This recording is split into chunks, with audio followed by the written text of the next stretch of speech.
Welcome to my new shop. No, I'm just kidding. On today's show, we're going to show you 11 things, more than that many ways you can save some time and some money when you get out of the kitchen and into your car. Stay with us.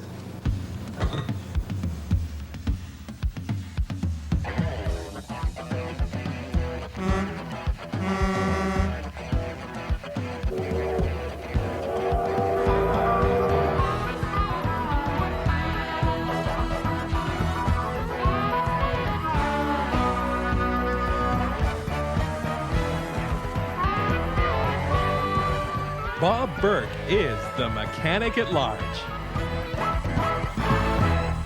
Over the years, I've picked up a lot of mechanical tips from working with other mechanics, working in shops, reading magazines, and so on. And since we've had the show on the air, a lot of people come up to me and tell me about their interesting little mechanical problems and how they got them fixed. The first tip we're going to show you today happened to a lady from my hometown named Pauline. Watch this. Let's take a break for a Mechanic Minute. I want to talk for a minute about radiator hoses. They're an overlooked item on a lot of vehicles. I've known people who've changed radiators, thermostats, and water pumps because they've got a collapsed rad hose. The way to look for that is to feel them. Look for soft spots in them, and especially at the elbows where they turn corners. This is an elbow out of a radiator hose that I cut apart. I want to show you the tracking inside this, just from abrasion and from rust particles moving through this system. If this hose splits in this area, here's what can happen. Radiator hoses are made up of three parts: an outside layer, a cord, and an inside layer. If you get a radiator hose that splits the inside layer, it can collapse into your coolant flow and cause overheating. This is something you can't find by looking down it. It may happen when the car's running. So about every 5 years, change it. Now you can do it in a Mechanic Minute. Oh, hi. I just had to adjust my coffee maker a little bit. The diagnosis is there's no water coming out. Here's a tip that might help you make a diagnosis on your car just by looking at your driveway. Watch this. It's time to get out of the shop and do a little road work.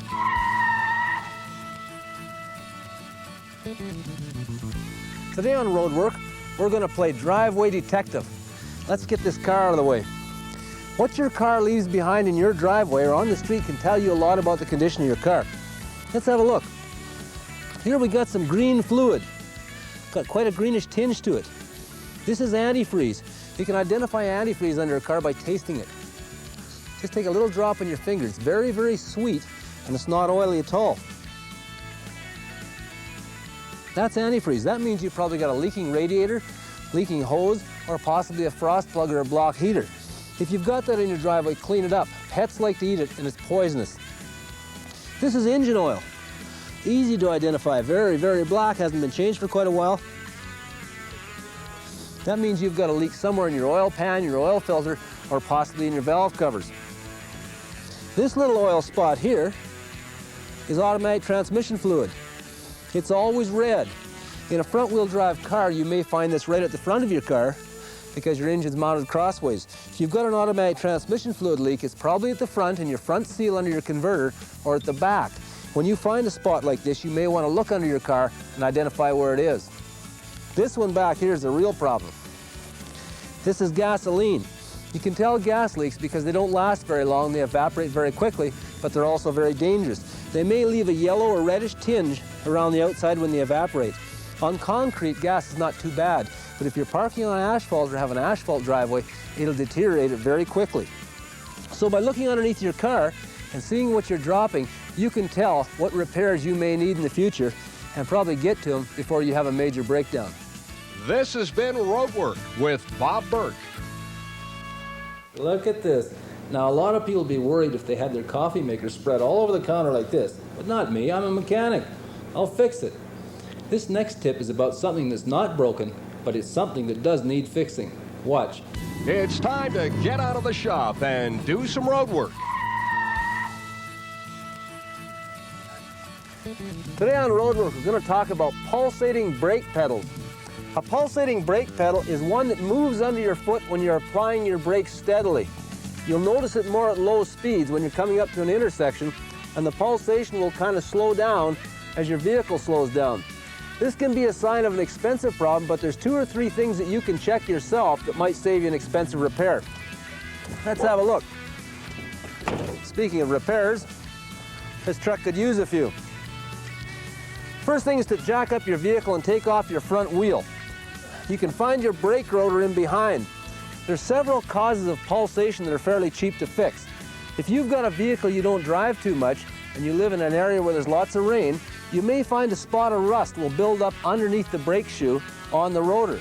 You can see that, a spot of rust. And if you've got that problem, it'll disappear when you drive the vehicle a little more. The other thing to look for is a warped brake rotor. You can tell that by spinning it. Now I've got some pulsation in this truck and I've got a slight tight spot right here. So I've got a very slightly warped rotor. Now this is not really an expensive repair. You can have these removed and machined for about $10 each. If you have a front wheel drive vehicle, you may want to go to a professional to have that taken off. Another thing to look for is in a lot of smaller cars and import cars, tightening these wheel bolts too tightly on one side and not the other, not tightening them evenly, can actually warp that rotor slightly and cause a pulsation. The way to fix that is to get a torque wrench. If you've got a friend who's a mechanic, you can borrow one, otherwise go and rent one. Tighten your bolts evenly, set them to about 50 pounds, do them carefully with a torque wrench, and see if that cures your problem. This has been Roadwork with Bob Bourke. You know, sometimes it's cheaper to replace things than it is to fix them. But that's not the case with our next tip. Watch this.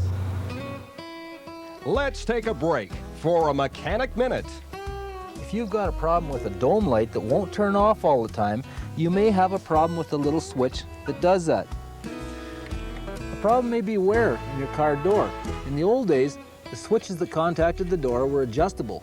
But nowadays, most of them just snap into place. So if you get some wear here, you may not have enough metal left to push that in. Here's a little 10-cent fix for that. Get yourself some rough sandpaper and rough up the area where the button makes contact. Get yourself a dime and rough up that on one side. Get some household contact cement, put a little dab on there, a little dab on the dime, give it about a minute to set up, and stick it in place. It'll give you enough extra space to shut your light off. Now you can do it in a Mechanic Minute. That was a cheap little fix. And I gotta save all the dimes I can. I gotta buy a new coffee maker. We'll be right back with some more tips.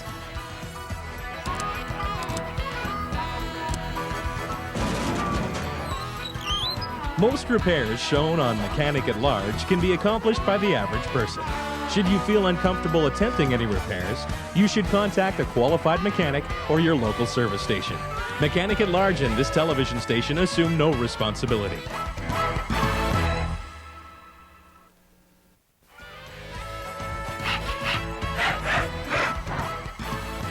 While I clean up around here, we're going to get you out of the kitchen and into the country. I'm going to show you 2 segments on trailer towing. We took our life in our hands to make these shows, so I hope you'll enjoy them. Doesn't anything work around here? It's time to get out of the shop and do some road work. Today on Roadwork, we want to talk about trailer tongue weights. We've got a little utility trailer here we're going to use to demonstrate this to you. This applies to big trailers, boat trailers, tandem trailers, holiday trailers, anything you might pull. Any good trailer is going to have some tongue weight when it's empty. It's not so convenient for getting it hooked up, but it's very important. And you have to remember to keep some weight on the tongue of your trailer when you load it, or you could have some serious difficulties. I'm going to hook this up and we're going to take you out on the road to show you a demonstration of what happens if you load your trailer wrong and create negative tongue weight.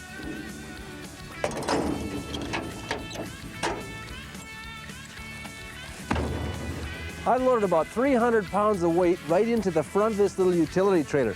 Now our tongue weight is so heavy that I couldn't take this trailer off the hitch if I wanted to, but this is a safe way to pull. We'll show you out in the highway. Here we are with our weight up front, so we got lots of tongue weight, and you can see how that trailer follows the truck when we change lanes at high speed. What we're doing now is shifting our 300 pounds of weight right to the very back of the trailer. And we're going to show you how dangerous this is when you've got negative tongue weight. Now we've got our load at the back, and watch when we change lanes how that trailer sways around and doesn't want to follow. That was pretty wild, wasn't it? You saw what happened when we had some negative tongue weight from having too much weight in the back of a trailer. Whether you're pulling a boat or a holiday trailer or a utility trailer, remember this: when you load things into it, keep them towards the front to keep most of your weight on the tongue, and you won't have that whipping problem when you hit a little rough spot in your road or travel in a crosswind. Today on Roadwork, we want to talk about trailer hitches and trailer pulling. If you're just going to pull around a light little utility trailer, you can use a fairly light hitch. If you've got an old half-ton like this, you got her made. All you got to do is drop a ball in one of the holes, tighten it up real good, and hook it up. If you're going to pull a bigger trailer, you can do that with this type of a hitch, but I want to suggest to you, if you've got a half-ton, you check underneath where your back bumper bolts onto your frame and make sure that stays tight for you. The real answer, especially if you're going to pull a holiday trailer, is this type of a hitch. You can buy this from car dealers, you can buy it in the aftermarket. It's a bolt-together system that's custom-made for each vehicle, and it bolts on. The beauty of this is that you can pull a big trailer and you can use interchangeable shanks. This is what's called a receiver, and this is called a shank. You can change different hitch configurations by sliding in a different shank. If you need a drop hitch, you can buy a shank like this. If you need your hitch higher, you can buy a shank like this. The other nice thing about this is that if you take the shank out when you're not pulling your trailer, you've got a flush back bumper, so you don't have to worry about backing into people. One little tip to remember here is that a lot of these shanks have got a large hole in them. If you put a ball in that hole, you want it to fit tightly. Remember, with trailer pulling, you want everything as tight as possible. There's a special bushing that fits in there to take up that slack. One other thing that most people may not know, this is a little ball coupler off a standard little utility trailer. These are adjustable. A lot of people don't know this. As your ball gets older and your hitch gets older, you'll wear in this area and have quite a bit of slack. What you want when this is set on a ball and tightened down is about 1/8 of an inch of up and down movement. If you don't have that, you can adjust it right here with this little self-locking nut. So set that tightly, and remember, always use the right size of ball and coupler. This has been Roadwork with Bob Bourke. Oh, I'll get it fixed. I can fix just about anything, you know, I'm a mechanic. I'd rather be fixing windshield washers than dishwashers, though. And that's what our next tip is about, windshield wipers. Watch this. It's time to get out of the shop and do a little roadwork. This time on Roadwork, we're going to talk about windshield wipers. It's a good idea to do them when the sun is shining, not when it's raining and you need them. Windshield wipers deteriorate from ultraviolet rays and weather, and it's a good idea to change them when they get looking like this. You don't ever want them, the rubber disappearing and metal touching on your windshield, because it'll make a mark on there that you can never get off without changing the windshield. They're quite easy to change. To get your wipers in an up position, turn your wipers on and work with your key switch until they come up and shut your key off. That'll stop when they're easier to work on. We got 3 kinds of wipers here today. We got a big double-bladed wiper that are getting popular. We've got a single blade, and we've got a triple blade insert. Blades are sold in all 3 different configurations. It's a little more work to put the inserts in. To snap these off, basically they just slide off the end like that. We're going to put our big double blade right on here. We chose the right adapter from the kit. They supply you adapters to fit almost everything in the world with these kits, and it takes you about a half an hour reading the instructions to find the right one. Let's change the far one too. These just snap off, and we're going to put the single blade, a brand new single blade wiper on here. They just snap into place like that. We rigged up some fancy waterworks today on this truck, and what we're going to do is try these wipers at 60 miles an hour and see which one takes the water off our windshield better. Let's go for a drive.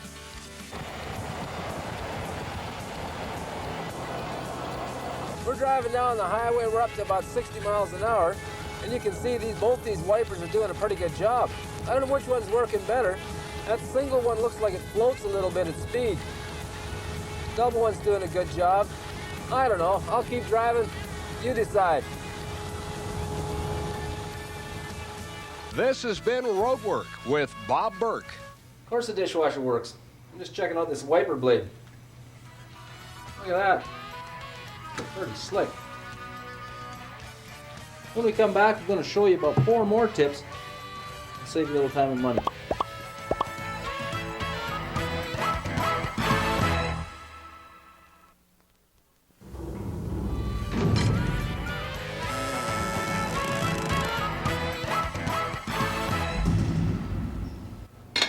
Whew, finished at last. When you're working on things like dishwashers and coffee pots, you may find some rusted up screws. There's not much you can do about that. But on cars and trucks outside and heavier stuff, there is something you can do. Watch this next tip. Let's take a break for a Mechanic Minute. If you've got a bolt or a nut that's seized up or rusted up that's difficult to loosen, I'll show you a nifty way to do it by stretching the nut. If you can get it up against a hard surface and hit it on alternate sides, you can actually stretch that nut on the bolt. Watch. If you can't get it on a hard surface, use 2 hammers. One on one side and one to hit with. Like that. You can use this on pipe fittings as well by simply working around them and stretching them away from the part that's rusted in. A word of caution, don't reuse the pipe fitting because you may crack it while you're doing this. Now you can do it in a Mechanic Minute. I pick up a lot of tips by reading automotive magazines. This next one, you really have to see to understand, so we put it on tape for you. Watch this. Let's take a break for a Mechanic Minute. Have you ever had that problem while trying to start a screw in a really difficult place? Here's a little tip you can use around the home or the shop to start slot head screws, Robertson or Phillips. Most mechanics have got screw starters like this, but you don't need to buy one if you're not going to use it that often. Here's what you do. Take that tough to start screw, little piece of masking tape, put it over that screw, and put it against the shaft of your screwdriver. Now you can reach way in there, start that tough little screw, take your screwdriver out and remove your tape so you don't have any stuck under the head of the screw when you tighten it, and finish tightening it up. Now you can do it in a Mechanic Minute.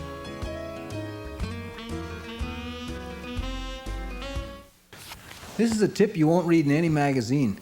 It's for you younger drivers with older cars. It may save you some time and trouble down the road. Watch this. It's time to get out of the shop and do a little road work.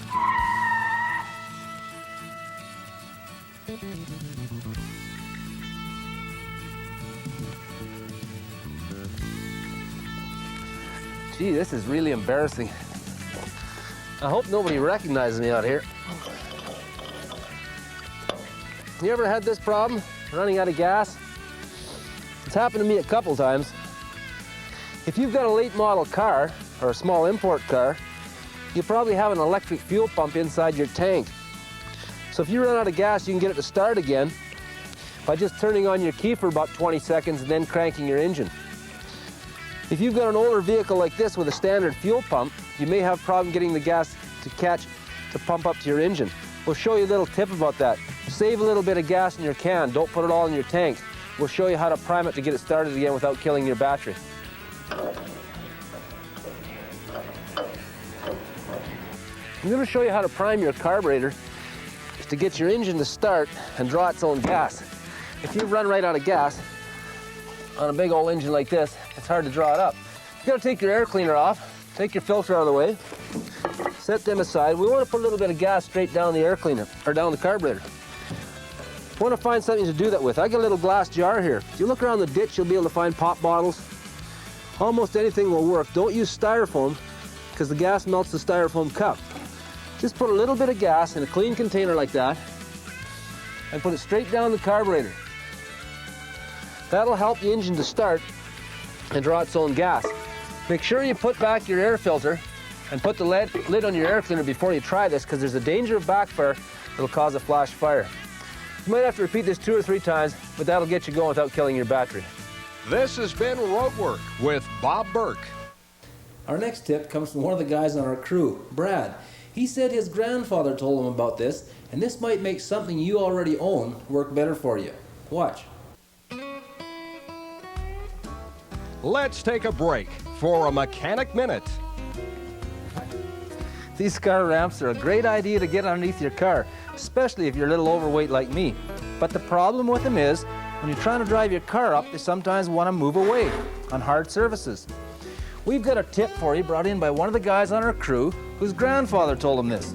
If you can find a piece of rubber or web belting like that, draw yourself a couple little marks right here and drill some holes. Get a little 5/16 or 1/4 carriage bolt and bolt that on. Here's what you've got. Next time you drive your car up, the weight of your front wheel will hold the ramp while you move your car up. Remember, if you're using these kind of ramps, make sure you block your wheels and set your emergency brake. Now you can do it in a Mechanic Minute. We get a lot of mail at Mechanic at Large, and somebody wrote and asked, how many mechanics does it take to put in a light bulb? Watch.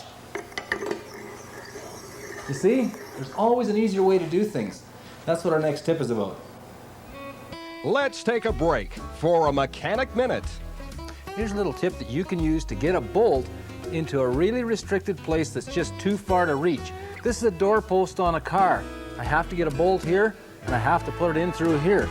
I went to my hardware store and bought a piece of 16-2 electrical wire. Just soft copper wire. I dipped it in contact cement and put a bolt in contact cement and stuck it on the end like that. What you've got now is a 9 or 10 inch finger that you can reach way up into hidden places with and start a bolt from the inside of a completely closed in area. Just pull your wire out, hold your bolt with a little flat putty knife, and put your door hinge or whatever back on. Now you can do it in a Mechanic Minute. Well, we got everything ship-shape in here. I think I'll get back to the shop where I belong. Hope you enjoyed our show. We'll see you next time on Mechanic at Large. For a copy of this episode of Mechanic at Large, please send your check or money order for $24.95 plus $5 shipping and handling and any applicable taxes to the address on your screen. Or call 1-800-843-3658 and have your Visa, MasterCard, or American Express ready. Please specify the program topic you want and allow 2 weeks for delivery. I've opened and closed that fridge door about 15 times while you were watching those clips, and it made me think about the hood on that old truck. When we were done those tests, we had to readjust the hood. Well, at least the morning paper's on time. Hope you enjoyed this week in Mechanic at Large. We'll see you next time. Why do I get dyslexic when I think? I got dyslexic and I've got dyslexic thoughts. More than that many tips that you probably can learn. You're not a Not me. I'm a mechanic. I'll fix it. Our next tip's about a problem. Something that's not. Next tip is about something that isn't there. Yes, that's it. That's it, Jim. That's it. That's it. Hope you enjoyed our show. See you next time on Mechanic at Large.